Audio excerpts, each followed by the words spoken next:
ನಮಸ್ಕಾರ ವೀಕ್ಷಕರೇ, ಜನಶಕ್ತಿ ಮೀಡಿಯಾದ ಈ ಸಂಜೆಯ ಈ ವಿಶೇಷ ಕಾರ್ಯಕ್ರಮಕ್ಕೆ ತಮಗೆಲ್ಲ ಸ್ವಾಗತ.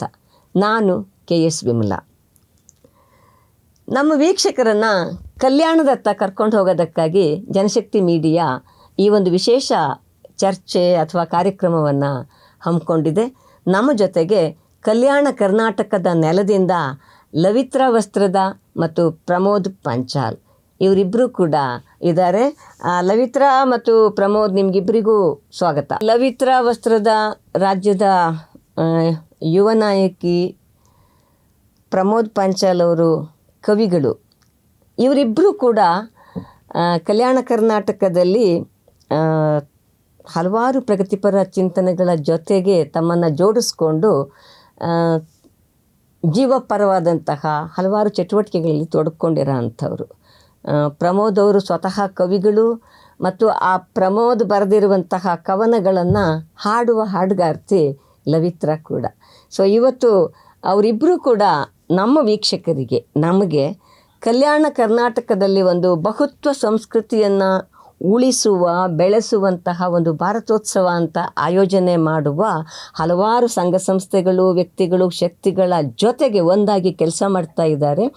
ಬನ್ನಿ, ಕಲಬುರಗಿನಲ್ಲಿ ಏನು ನಡೀತಾ ಇದೆ, ಕಲ್ಯಾಣದತ್ತ ನಮ್ಮ ಚಿತ್ತವನ್ನು ಹರಿಸ್ತಾ ಅವರಿಬ್ಬರ ಹತ್ರ ಸ್ವಲ್ಪ ಮಾತಾಡೋಣ. ಲವಿತ್ರಾ ಅವರೇ, ನಮಗೆ ಗೊತ್ತಾಯಿತು ಕಲ್ಯಾಣ ಕರ್ನಾಟಕದ ಪ್ರಮುಖ ಭಾಗವಾದಂತಹ ಕಲಬುರಗಿಯಲ್ಲಿ ಬಹುತ್ವ ಸಂಸ್ಕೃತಿಯ ಭಾರತೋತ್ಸವ ಅಂತ ಒಂದು ನಡೀತಾ ಇದೆ ಅಂತ.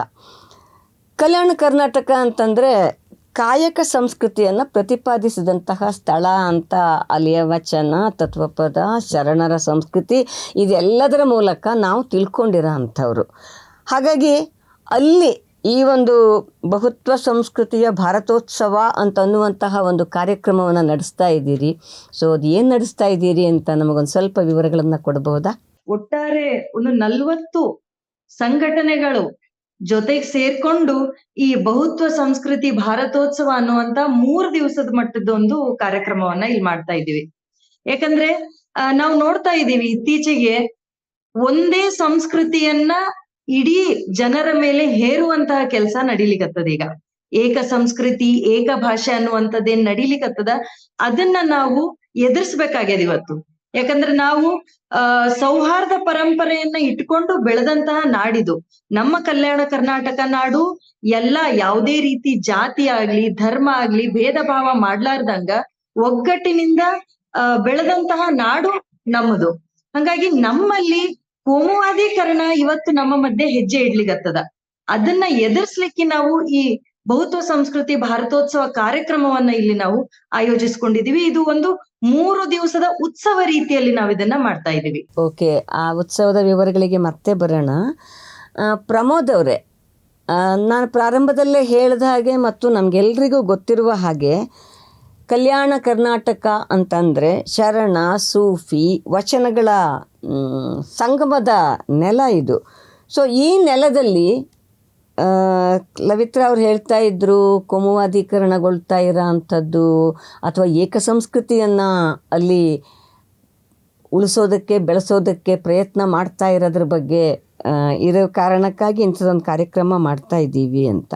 ಸೊ ಹಾಗಾದರೆ ಈ ಕಾರ್ಯಕ್ರಮದ ವಿವರಗಳೇನು, ಏನನ್ನೆಲ್ಲ ಮಾಡ್ತಾ ಇದ್ದೀರಿ ಅಂತ ನಮ್ಮ ವೀಕ್ಷಕರಿಗೆ ತಿಳಿಸ್ಬೋದಾ ಪ್ರಮೋದ್?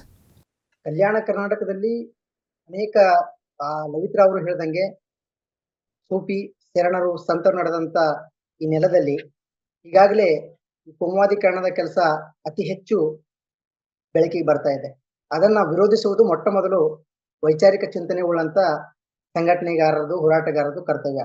ಸೊ ಹಾಗಾಗಿ ನಾವು ಈ ಭಾಗದಲ್ಲಿ ಒಂದು 3 ದಿನದ ಕಾರ್ಯಕ್ರಮವನ್ನು ಹಮ್ಮಿಕೊಂಡಿದ್ದೀವಿ. ಮೊದಲನೇದಾಗಿ 17ನೇ ತಾರೀಕಿಗೆ ಸೌಹಾರ್ದ ಯಾತ್ರೆ ಅಂದ್ರೆ ಕಲಬುರಗಿಯ ಶರಣಬಸವೇಶ್ವರ ದೇವಸ್ಥಾನದಿಂದ ಬಾಬಾ ಸಾಹೇಬರ ಪುತ್ಥಳಿ ಮಾರ್ಗವಾಗಿ ಖಾಜಾ ಬಂದೇ ನವಾಜ್ ಅವರ ದರ್ಗಾದವರೆಗೆ ಇದು ಒಂದು ಘೋಷಣೆ ಅಡಿಯಲ್ಲಿ ಶರಣ, ಸೂಫಿ, ಸಂತರ ಒಂದು ವಾಹನ ಜಾಥಾ ನಡೀತದೆ. ಅದಾದ ನಂತರ 18ಕ್ಕೆ ಭಾವೈಕ್ಯದ ಹೊನಲು, ಸಮನ್ವಯದ ಗಾಯನ, ಗೋಷ್ಠಿಗಳು ಮತ್ತು ಭಜನಾ ಪದಗಳು ಈ ಕಾರ್ಯಕ್ರಮ ನಡೀತದೆ. ಅದಾದ ನಂತರ 19ಕ್ಕೆ ಈ ದಿನ ಬಹುತ್ವ ಭಾರತದ ಜಾಗೃತಿ ಅಭಿಯಾನ ಕೂಡ ಹಮ್ಮಿಕೊಂಡಿದ್ದೀವಿ. ಇಲ್ಲಿ ನಾಡಿನ ಅನೇಕ ಸಾಹಿತಿಗಳು, ಹೋರಾಟಗಾರರು, ಪ್ರಗತಿಪರ ಚಿಂತಕರು, ಎಲ್ಲರೂ ಬಂದು ಒಂದು ಉಚ್ಚಾರಣ ಸಂಕೀರ್ಣ ಹಾಗೆ ಈ ಕಾರ್ಯಕ್ರಮವನ್ನ ಯಶಸ್ವಿ ಮಾಡಲು ನಾವು ರೂಪರೇಷೆಗಳನ್ನ ಹಾಕೊಂಡಿದ್ದೀವಿ. ಲವಿತ್ರ ಅವರೇ, ಈಗ ಭಾವೈಕ್ಯದ ಹೊನಲು ಅನ್ನುವಂತಹ ಶಬ್ದವನ್ನು ಪ್ರಮೋದ್ ಅವರು ಬಳಸಿದರು. ಸೊ ಆ ಭಾವೈಕ್ಯದ ಹೊನಲು ಅಂತ ಅನ್ನುವಲ್ಲಿ ಏನೆಲ್ಲ ಕಾರ್ಯಕ್ರಮಗಳು ನಡೀತಾ ಇದ್ದಾವೆ? ಭಾವೈಕ್ಯದ ಹೊನಲು ಅನ್ನೋದನ್ನ ನಾವು ಎಲ್ಲಾ ಸಂಸ್ಕೃತಿಯ ಸಂಗೀತೋತ್ಸವ ರೀತಿಯಲ್ಲಿ ಅದನ್ನ ನಾವು ಮಾಡ್ತಾ ಇದ್ದೀವಿ. ಭಜನೆ ಪರಂಪರೆ, ತತ್ವ ಪದಗಳು, ವಚನ ಗಾಯನಗಳು, ಸೂಫಿ ಹಾಡುಗಳು, ಕವ್ವಾಲಿಗಳು. ಯಾಕಂದ್ರೆ ನಮ್ಮ ನಾಡು ಎಲ್ಲಾ ರೀತಿಯ ಸಂಗೀತವನ್ನ ನಮ್ ಜೊತೆಗೆ ಬೆರೆಸ್ಕೊಂಡವ್ರು. ಹಂಗಾಗಿ ಈ ಎಲ್ಲಾ ವಿವಿಧ ರೀತಿಯ ಸಂಸ್ಕೃತಿಯ ಹಾಡುಗಳನ್ನ ಅವತ್ತು ದಿನವಿಡೀ ಸಂಗೀತೋತ್ಸವದ ರೀತಿಯಲ್ಲಿ ನಾವು ಅವತ್ತು ಮಾಡ್ತಾ ಇದ್ದೀವಿ. ಯಾರೆಲ್ಲ ಬರ್ತಾ ಇದ್ದಾರೆ? ಹಾಡುಗಾರರು ಅಥವಾ ಸೂಫಿ ಶರಣ ಸಂಗೀತಗಳನ್ನು ಹಾಡುವಂಥವರು ಸ್ಪೆಷಲ್ಲಾಗಿ ಅಂದರೆ ಹೊರಗಡೆಯಿಂದ ಯಾರಾದರೂ ಬರ್ತಾ ಇದ್ದಾರಾ, ಅಥವಾ ನಿಮ್ಮ ಕಲ್ಯಾಣದ ನೆಲದ ಹಾಡುಗಾರರು? ಅಲ್ಲೊಂದು ದೊಡ್ಡ ಭಜನಾ ಪರಂಪರೆ ಇದೆ, ನಮಗೆ ಗೊತ್ತಿದೆ. ಸೊ ಅವರುಗಳು ಹಾಡ್ತಾರಾ? ಹೊರಗಡೆಯಿಂದ ಯಾರಾದರೂ ಬರ್ತಾ ಇದ್ದಾರಾ? ನಮ್ಮ ಕಲ್ಯಾಣ ಕರ್ನಾಟಕದ ಭಾಗದಿಂದನೇ ಎಲ್ಲರೂ ಬರ್ತಾ ಇದ್ದಾರೆ. ನೀವು ಹೇಳ್ತೀರಿ ಹೊರಗಡೆಯಿಂದ ಯಾಕೆ ಕರಿಬೇಕು, ನಮ್ಮಲ್ಲೇ ಬೇಕಾದಷ್ಟಿದೆ, ಹುಲಸಾದ ಬೆಳೆ ಇದೆ ಇಲ್ಲಿ ಅಂತ. ನನಗದನ್ನೇ ತಿಳ್ಕೊಳ್ಳಿಕ್ಕೆ ಅಗತ್ಯ ಇತ್ತು, ಅದಕ್ಕಾಗಿ ಆ ಪ್ರಶ್ನೆ ಕೇಳಿದ್ದು. ಈಗ ಇದು ಕಾರ್ಯಕ್ರಮ ನೀವು ಹೇಳ್ದಾಗೆ ಈಗ ಸಂಗೀತಗಾರರು ಅಥವಾ ಸೂಫಿ ಗಾಯಕರು ಅದೆಲ್ಲ ನಿಮ್ಮ ನೆಲದಲ್ಲಿ ಯಥೇಚ್ಛವಾಗಿ ಸಿಗ್ತದೆ, ಮತ್ತು ಅದರ ಮಧ್ಯದಲ್ಲಿ ನೀವು ಈ ಒಂದು ಭಾವೈಕ್ಯದ ಕಲ್ಯಾಣವನ್ನು ಕಟ್ಟೋದಕ್ಕೆ ಅಥವಾ ಉಳಿಸೋದಕ್ಕೆ, ಕಟ್ಕೊಂಡು ಬಂದಿರೋದನ್ನು ಉಳಿಸೋದಕ್ಕೆ ಇಂಥದ್ದೊಂದು ಕಾರ್ಯಕ್ರಮ ಮಾಡ್ತೀರಿ ಅಂತ. ಹಾಗಾದರೆ ಜನ ಕೂಡ ನಿಮ್ಮ ಕಲ್ಯಾಣದವ್ರು ಮಾತ್ರನಾ, ಹೊರಗಡೆಯಿಂದನೂ ಕೂಡ ಬರ್ತಾ ಇದ್ದಾರಾ? ಕಲ್ಯಾಣದ ಜನ ಮಾತ್ರ ಅಲ್ಲ, ಇಡೀ ಕರ್ನಾಟಕದಿಂದ ಜನ ಇಲ್ಲಿಗೆ ಬರ್ತಾ ಇದ್ದಾರೆ. ಯಾಕಂದ್ರೆ ನಮ್ಮಲ್ಲಿ ಒಂದು ವಚನ ಇದೆ, ಇವನಾರವ ಇವನಾರವ ಇವನಾರವ ಎಂದೆನಿಸಿದರೆಯ, ಇವ ನಮ್ಮವ ಇವ ನಮ್ಮವ ಇವ ನಮ್ಮ ಮನೆಯ ಮಗನೆಂದೆನಿಸಯ್ಯ. ಹಂಗಾಗಿ ಯಾರೆಲ್ಲಾ ಸೌಹಾರ್ದ ಪರಂಪರೆಯನ್ನ ಒಪ್ಪಿಕೊಳ್ತಾರೋ ಅವರೆಲ್ಲರೂ ನಮ್ ಜೊತೆ ಕೈ ಜೋಡಿಸ್ಲಿಗತ್ತಾರ. ಈ ಸಂದರ್ಭದಲ್ಲಿ ಸಾಣೆಹಳ್ಳಿ ಸ್ವಾಮೀಜಿಯವರಾಗಿರ್ಬಹುದು, ಭಾಲ್ಕಿ ಸ್ವಾಮೀಜಿಗಳಾಗಿರ್ಬಹುದು, ಭಾಲ್ಕಿಯಿಂದ ಬರೋರು, ಆಮೇಲೆ ಗದಗಿಂದ ತೋಂಟದಾಚಾರ್ಯ ಸ್ವಾಮೀಜಿಗಳಿರ್ಬಹುದು, ಆಮೇಲೆ ಇಲ್ಲಿ ನಮ್ಮ ದರ್ಗಾದಲ್ಲಿರುವಂತ ಸಜ್ಜಾದೆಯವರು, ನಮ್ಮ ಹತ್ರ ಚರ್ಚ್ಗಳಿದೆ, ಆ ಚರ್ಚ್ಗಳಿಂದ, ಹೀಗೆ ಎಲ್ಲಾ ಕಡೆಯಿಂದನೂ ಒಂದೊಂದು ಸಮುದಾಯದಿಂದ ಜನರು ಬರ್ತಾ ಇದ್ದಾರೆ, ಅದ್ರ ನೇತಾರರು ಬರ್ತಾ ಇದ್ದಾರೆ. ಜೊತೆಗೆ ಸಾಹಿತಿಗಳು ಅನಿಸ್ಕೊಂಡವರು TR ಚಂದ್ರಶೇಖರ್ ಅವರು ಇರಬಹುದು, SG ಸಿದ್ದರಾಮಯ್ಯ ಅವರು, K ಶರೀಫಾ ಅವರು, ಹೋರಾಟಗಾರರಾದಂತ ವರಲಕ್ಷ್ಮಿ ಅವರು, ಹೀಗೆ ಆಮೇಲೆ ರಹಮತ್ ತರೀಕೆರೆ ಸರ್ ಅವರು, ಹೀಗೆ ಅನೇಕ ಜನ ಸಾಹಿತಿಗಳು, ಕವಿಗಳು, ಹೋರಾಟಗಾರರು ಎಲ್ಲರೂ ಅವತ್ತು ನಮ್ ಜೊತೆ ಕೈ ಜೋಡಿಸ್ತಾ ಇದ್ದಾರೆ. ಸೊ ಹಾಗಾಗಿ ಇದು ಕಲ್ಯಾಣ ಕರ್ನಾಟಕದ ಜನ ಆಯೋಜನೆ ಮಾಡಿ ಇಡೀ ರಾಜ್ಯದಿಂದ ಜೀವಪರವಾದಂತಹ ಮತ್ತು ಬಹುತ್ವ ಭಾರತವನ್ನು ಉಳಿಸೋದಕ್ಕೆ ಕಟಿಬದ್ಧರಾಗಿರುವಂತಹ ಎಲ್ಲರನ್ನೂ ಕರಿತಾ ಇದ್ದೀರಿ ಅಂತ ಅನ್ನೋದು ಸಂತೋಷದ ಸಂಗತಿ. ಪ್ರಮೋದ್ ಅವರೇ, ಈ ಕಾರ್ಯಕ್ರಮ ಅಂತೂ ನಡೆಯುತ್ತೆ, ತುಂಬ ಚೆನ್ನಾಗಿದೆ. 3 ದಿವಸದ ಈ ಉತ್ಸವ, ಅಲ್ಲಿ ಕವ್ವಾಲಿ ಇರ್ತದೆ, ಅಲ್ಲಿ ಸೂಫಿ ಸಂಗೀತ ಇರ್ತದೆ, ವಚನ ಇರ್ತದೆ, ಭಜನೆ ಇರ್ತದೆ, ಹಾಡುಗಳಿರ್ತವೆ. ಒಂದು ರೀತಿಯಲ್ಲಿ ಇಡೀ ಕಲಬುರ್ಗಿ ಬಹುಶಃ ಸಂಗೀತದಲ್ಲಿ ಮತ್ತು ಬಹುತ್ವ ಭಾರತದ ಒಂದು ರೀತಿಯ ಏನಂತ ಹೇಳ್ಬೋದು, ಅಮಲು ಅನ್ನೋ ಶಬ್ದ ಬಳಸಬಾರ್ದು ನಂಗೆ ಗೊತ್ತು, ಆದರೆ ಆ ಹೊನಲಿನಲ್ಲಿ ತೇಲ್ತಾ ಇರ್ತದೆ ಅಂತ ಅನ್ನುವಾಗ 17, 18, 19ಕ್ಕೇನೋ ದೊಡ್ಡದಾಗಿ ಕಾರ್ಯಕ್ರಮ ಮಾಡ್ತಾ ಇದ್ದೀರಿ ಅಂತ ಹೇಳಿದ್ರಿ. ಸೊ ಮುಂದಿನ ನಡೆಗಳೇನು ಪ್ರಮೋದ್ ಅವರೇ? ಇದು ನಂತರ 19ರ ನಂತರ ಏನನ್ನ ಮಾಡಲಿಕ್ಕಿದೆ? ಮೇಡಮ್, ಇದು 19ರ ನಂತರ ಏನ್ ಮಾಡ್ಬೇಕನ್ನೋ ಕಾರಣಕ್ಕಾಗಿ 17, 18, 19ರದು ಪ್ಲಾನ್ ಮಾಡಿತ್ತು.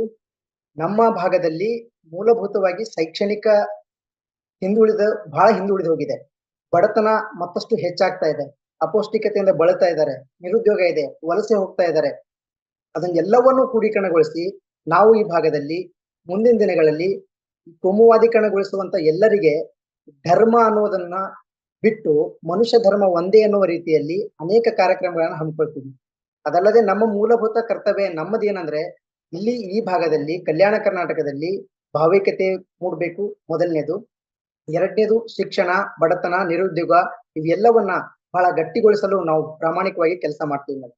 ಸೊ ಮನುಷ್ಯ ಕುಲಂ ತಾನೊಂದೇ ವಲಂ ಅಂತ ಹೇಳಿದಂತಹ ಪಂಪನನ್ನು ನೆನೆಸ್ಕೋತಾ ಕಲ್ಯಾಣ ಕರ್ನಾಟಕ ಕೋಮುವಾದಿ ಕರ್ನಾಟಕ ಆಗದೇ ಇದ್ದ ಹಾಗೆ, ಆಗದೇ ಇರುವ ಹಾಗೆ ಮುಂದೂ ಕೂಡ ಕಲ್ಯಾಣ ಅನ್ನುವಂತಹ ಒಂದು ಸುಂದರವಾದ ಶಬ್ದ ಕಲ್ಯಾಣಕರವಾಗಿಯೇ ಉಳಿಯುವಂತಹ ನೆಲೆಯಲ್ಲಿ ಈ ಬಹುತ್ವ ಸಂಸ್ಕೃತಿಯ ಭಾರತೋತ್ಸವ ನಡೀತಾ ಇದೆ ಅಂತನ್ನೋದನ್ನು ಇಬ್ಬರು ಚೆನ್ನಾಗಿ ವಿವರಣೆ ಕೊಟ್ಟಿದ್ದೀರಿ. ಸಂತೋಷ. ಜನಶಕ್ತಿ ಮೀಡಿಯಾ ಕೂಡ ಬಹುತ್ವ ಭಾರತದ ಆ ಒಂದು ನೆಲೆಯಲ್ಲೇ ಈ ದೇಶ ಉಳಿಬೇಕು ಅಂತ ಹೇಳುವ ಆಶಯವನ್ನು ಹೊಂದಿರುವಂತಹ ಮೀಡಿಯಾ ಆಗಿದೆ.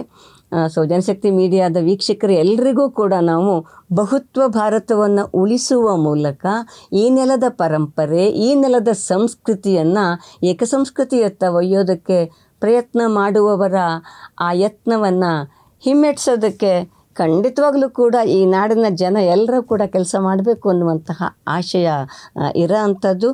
ನಿಮಗಿಬ್ಬರಿಗೂ ಧನ್ಯವಾದಗಳು ನಮ್ಮ ಜೊತೆ ಇಷ್ಟು ಮಾತಾಡಿದ್ದಕ್ಕಾಗಿ. ನಿಮ್ಮ ಕಾರ್ಯಕ್ರಮ ಯಶಸ್ವಿಯಾಗಲಿ ಅಂತ ನಾವು ಹಾರೈಸ್ತೀವಿ. ನಮಸ್ಕಾರ.